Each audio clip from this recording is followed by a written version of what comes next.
Hi guys, welcome back to my channel. Today I'm going to show you how you can change kids account to normal account on Netflix. So all you have to do now, you can open your Netflix app on your mobile phone. As you can see, I already had two accounts here. The regular one or normal account, and this is the kids account. So you can, if you tap on this is the a kids account.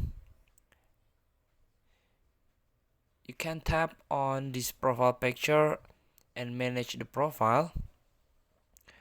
You cannot change into a normal account. All you have to do, just you can delete this is the trash icon. You can delete this account and create the new one, and just turn off this a kids a account box or option, sorry.